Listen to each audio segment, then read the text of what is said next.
ഇന്ന് നമ്മൾ cooperative ലോയുടെ section 1 മുതൽ 5 വരെയുള്ള സെക്ഷനാണ് പറയാൻ ഉദ്ദേശിക്കുന്നത്. അപ്പോൾ ഇന്നത്തെ വീഡിയോ എല്ലാവർക്കും ഇഷ്ടപ്പെട്ടിട്ടുണ്ടെങ്കിൽ ലൈക്ക് ചെയ്യാനും ഷെയർ ചെയ്യാനും സബ്സ്ക്രൈബ് ചെയ്യാനും മറക്കരുത്. അപ്പോൾ നമുക്ക് വീഡിയോയിലേക്ക് പോകാം. Kerala cooperative societies act law rules ആണ് നമ്മൾ പറയുന്നത്. 15/5/1969 വളരെ പ്രധാനപ്പെട്ട വർഷം, മറന്നു പോകരുത്. Cooperative societies act, Kerala cooperative societies act KCS act നിലവിൽ വന്നതാണ് 15/5/1969. ദെൻ അടുത്ത ഒരു വർഷം 14/7/1969 KCS റൂൾസ് നിലവിൽ വന്നു.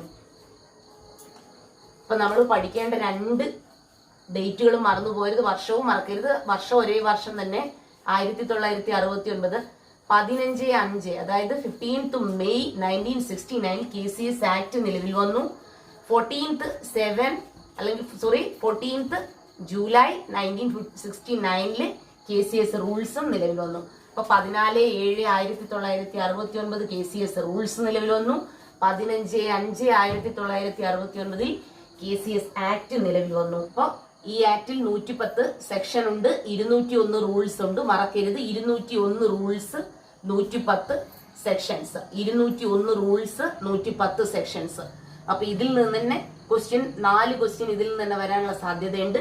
ദെൻ അപ്പൊ നമ്മൾ പറയുന്നു, ഈ ആക്ടിന്റെ ഒരു പേരുണ്ട്, നമ്മൾ കഴിഞ്ഞ വീഡിയോയിൽ പറഞ്ഞിട്ടുണ്ട്. ആക്ട് നമ്പർ 21 ഓഫ് 1969 എന്നാണ് നമ്മൾ പറയുന്നത്. ആക്ട് നമ്പർ 21 ഓഫ് 1969 ആണ് KCS act. KCS act number 21. Act number 21 of 1969 KCS act. KCS act നിലവിൽ വന്നത് 15/5/1969. KCS റൂൾസ് നിലവിൽ വന്നത് 14/7/1969. ഈ ആക്ട് 110 സെക്ഷൻ ഉണ്ട്, 201 റൂൾസും ഉണ്ട്. ദെൻ സെക്ഷൻ 1 നമ്മൾ ഇന്ന് 1 മുതൽ 5 വരെയുള്ള സെക്ഷനാണ് പറയുന്നത്. Section 1 short title. Section 1 short title extend commencement. Short title extend commencement. Short title KCS act, Kerala cooperative societies act. Short title വന്നിട്ട് KCS ആക്ട്, അതായത് Kerala cooperative societies act. Then extend the whole Kerala, അല്ലെങ്കിൽ the Kerala എന്ന് മതി. Whole കേരളയാണ് extend പറയുന്നത്. Then commencement 15/5/1969. Okay. Then section 2 definition. സെക്ഷൻ 2 ഡെഫിനിഷൻസിൽ ഒരുപാട് സെക്ഷൻ 2 ഡെഫിനിഷൻ പറയുമ്പം ഒത്തിരി കാര്യങ്ങൾ ഡെഫിനിഷനിൽ ഉൾക്കൊള്ളുന്നുണ്ട്. അതായത് KCS ആക്ടിൽ വന്നിട്ടുള്ള ഒരുവിധം എല്ലാ വേർഡ്സുകൾ, എല്ലാ ഏരിയയും ഡിഫൈൻ ചെയ്യപ്പെട്ടിരിക്കുന്നത് സെക്ഷൻ 2 അപ്പൊ എല്ലാ കാര്യങ്ങളും ഡെഫിനിഷൻ ആയിട്ട് വരുന്നത് സെക്ഷൻ 2 ദെൻ അത് വേറൊരു വീഡിയോയിൽ നമുക്ക് വിശദമായി സെക്ഷൻ 2 വരുന്ന കാര്യങ്ങൾ ഇൻക്ലൂഡ് ചെയ്യിക്കാം. Then section 3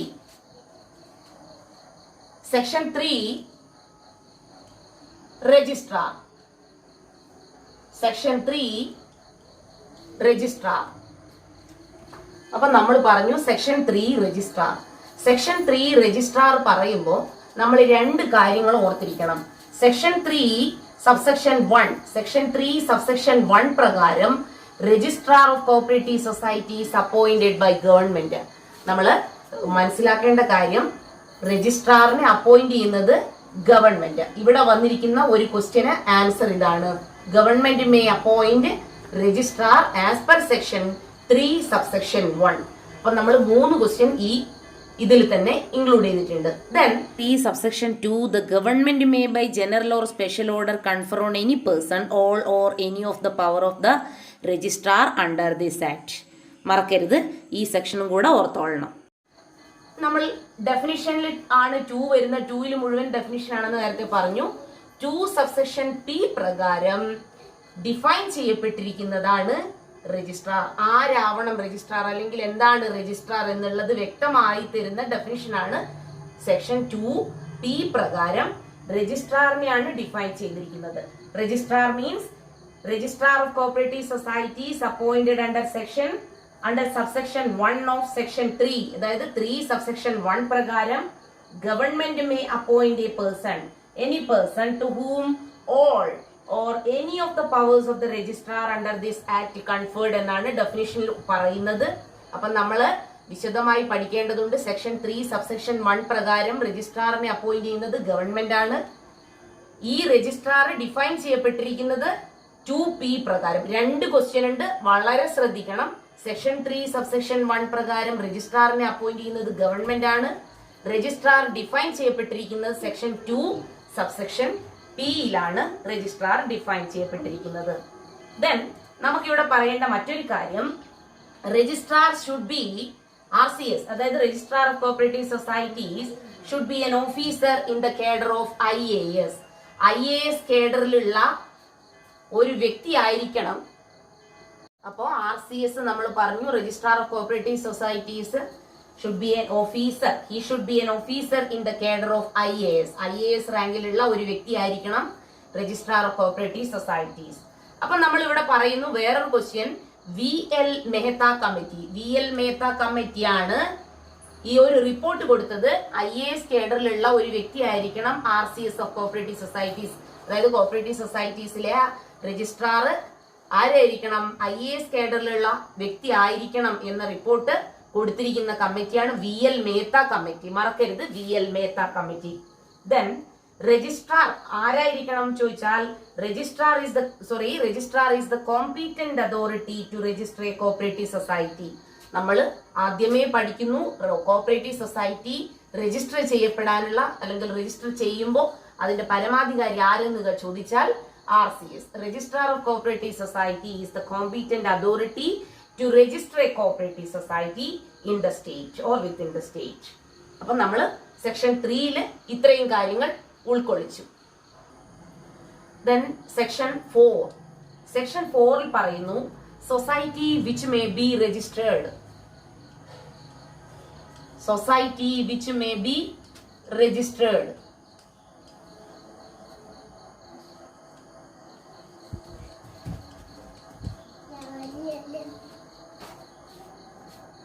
society which may be registered. അപ്പൊ നമ്മൾ ഇവിടെ പറയുന്നു ഒബ്ജക്റ്റ് ആണ്. Object society which may be registered. ഈ സൊസൈറ്റി രജിസ്റ്റർ ചെയ്യുന്നതിന്റെ ഒബ്ജക്റ്റ് ആണ് സെക്ഷൻ 4 പറയുന്നത്. സെക്ഷൻ 4 പറയുന്നത് object. According to this section, society with the object of promoting economic interest of its members or interest of the public in accordance with cooperative principles may be registered. അപ്പൊ നമ്മൾ ഇവിടെ പറയുമ്പോ economic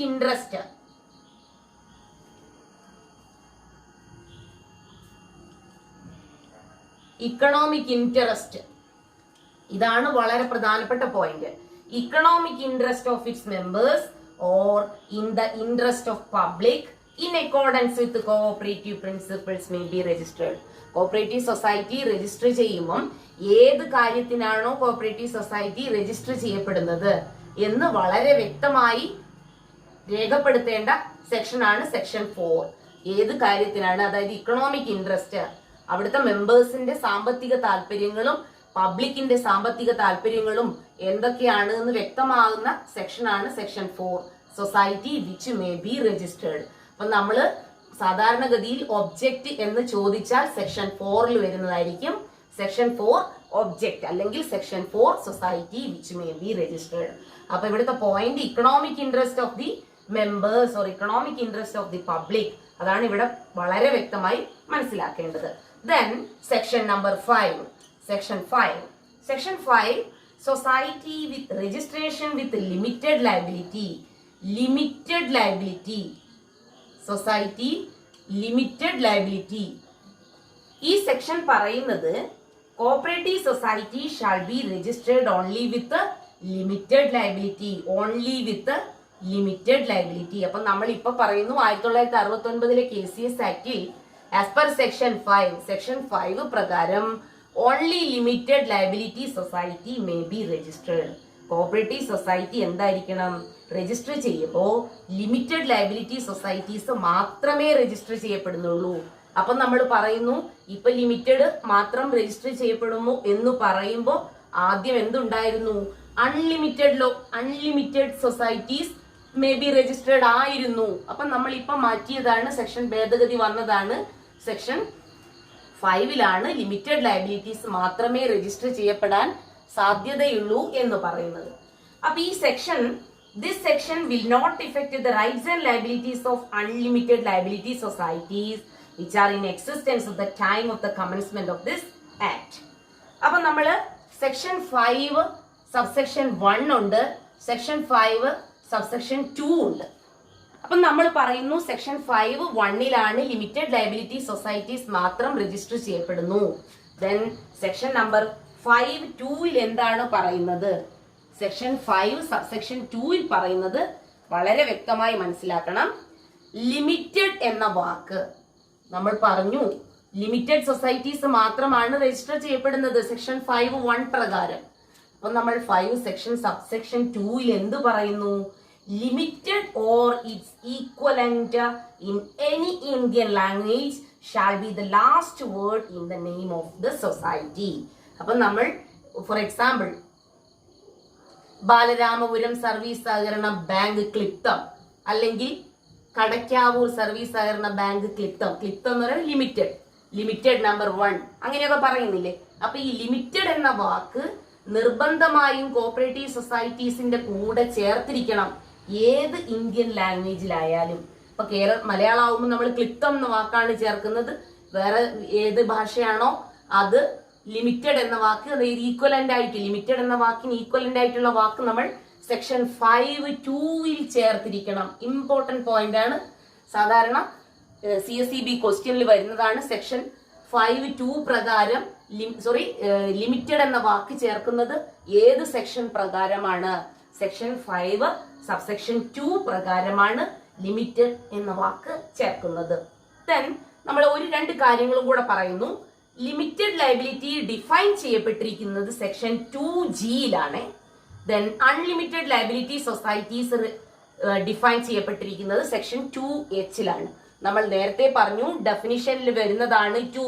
ഈ 2 മൊത്തം ഡെഫിനിഷനാണ് വരുന്നത്. അപ്പൊ 2(g)യിൽ 2p നമ്മൾ നേരത്തെ പറഞ്ഞു കഴിഞ്ഞു. 2pയിൽ രജിസ്ട്രാർ ഡിഫൈൻ ചെയ്യപ്പെട്ടിരിക്കുന്നു. 2(g)യിൽ സൊസൈറ്റീസ് ലിമിറ്റഡ് ലയബിലിറ്റി സൊസൈറ്റീസും 2(h)ൽ അൺലിമിറ്റഡ് ലയബിലിറ്റി സൊസൈറ്റീസുമാണ് എക്സ്പ്ലെയിൻ ചെയ്തിട്ടുള്ളത്. അപ്പം നമ്മൾ ലിമിറ്റഡ് എന്ന വാക്ക് ചേർക്കുന്നത് സെക്ഷൻ 5 സബ്സെക്ഷൻ 2 പ്രകാരമാണ്. അപ്പം നമ്മൾ ഇത്രയും നേരം പറഞ്ഞ കാര്യങ്ങൾ, അതായത് സെക്ഷൻ 1 മുതൽ 5 വരെ 1 to 5 വരെയാണ് നമ്മൾ ഇന്ന് പറഞ്ഞത്. ഈ 1 മുതൽ 5 വരെ വരുന്ന ക്വസ്റ്റ്യൻസ് അതും കൂടെ നമുക്ക് ഇപ്പൊ പറഞ്ഞു പോകാം. അപ്പൊ നമ്മൾ ഇന്ന് ക്വസ്റ്റ്യൻസ് 1 മുതൽ സെക്ഷൻ 5 വരെയുള്ള ക്വസ്റ്റ്യൻസ് ആണ് നമ്മൾ പറയുന്നത്. കുറച്ച് ക്വസ്റ്റ്യൻ മാത്രമേ ഞാൻ അവിടെ എഴുതിയിട്ടിട്ടുള്ളൂ. The KCS Act 1969 is Act number dash. അങ്ങനെ ഒരു ക്വസ്റ്റ്യൻ ആണ്. Act number 21 of 1969. മാർക്കരുത് 21. Section 1 of KCS Act mentioned about short title, extend, commencement. മാർക്കരുത് short title, extend, commencement. Then section 2 mentioned about. അപ്പൊ നമ്മൾ നേരത്തെ പറഞ്ഞു definition. Section 2 എന്താണ് വരുന്നത്? Definition ആണ് വരുന്നത്. Section 2 definitions. Then അടുത്ത question, as per section 3 subsection 1, who may appoint a person to be the registrar of cooperative societies of the state? നമ്മൾ പഠിച്ച കാര്യമാണ്. the government may appoint a registrar. ഇവിടെ വരുന്ന മറ്റൊരു ചോദ്യം ഞാൻ നേരത്തെ പറഞ്ഞു, as per section 2 subsection p പ്രകാരം registrar ഡിഫൈൻ ചെയ്യപ്പെട്ടിരിക്കുന്നു. in which section registrar may be defined? The term registrar may be defined in which section എന്ന് ചോദിച്ചാൽ സെക്ഷൻ 2p ആണ്. Which committee recommended RCS should be an IAS cadre? അതായത് IAS കാഡറിലുള്ള ഒരു വ്യക്തി ആയിരിക്കണം RCS എന്ന് പറഞ്ഞിരിക്കുന്നത്. ഏത് കമ്മിറ്റിയാണ്? VL Mehta committee. മാർക്കരുത് VL Mehta committee. Then the word limited or its equivalent in any Indian language shall be the last word in the cooperative society. നമ്മൾ പറഞ്ഞു സെക്ഷൻ 5 സബ്സെക്ഷൻ 2 പ്രകാരമാണ് വേർഡ്, ലാസ്റ്റ് വേർഡ് ഇന്ത്യൻ ലാംഗ്വേജിൽ cooperative society mention ചെയ്യപ്പെട്ടിരിക്കുന്നത്, അതായത് limited എന്ന വാക്ക് mention ചെയ്യപ്പെട്ടിരിക്കുന്നത്. അടുത്ത വേറൊരു question വരുന്നത് section 4 പ്രകാരം object of the cooperative society is the promotion of dash. അപ്പൊ നമ്മൾ നേരത്തെ പറഞ്ഞു promotion of economic interest, economic interest of the members, economic interest മറക്കരുത്.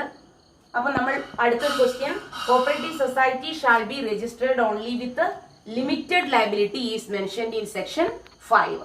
അപ്പൊ ഇത്രയും ക്വസ്റ്റ്യൻ എങ്കിലും ജസ്റ്റ് നമ്മൾ പഠിച്ചിരിക്കണം. അപ്പൊ ഇത്രയും കാര്യങ്ങൾ പഠിച്ചതിൽ നിന്നും എന്തായാലും പരീക്ഷയ്ക്ക്, അതായത് CSEB ക്വസ്റ്റ്യനിൽ തീർച്ചയായും ഉൾപ്പെടുന്ന ഇതിൽ നിന്ന് ഏതെങ്കിലും ഒരു ക്വസ്റ്റ്യൻ ആയിരിക്കും അടുത്ത പരീക്ഷയിൽ വരുന്നത്. മറക്കരുത്. സെക്ഷൻ 1 മുതൽ 5 വരെ ഇങ്ങനെ വേണം സെക്ഷൻ പഠിച്ചു പോകാൻ. അങ്ങനെയാവുമ്പോൾ നമുക്ക് ഈസി ആയിട്ട് പരീക്ഷ എഴുതാൻ പറ്റും. ഓക്കെ.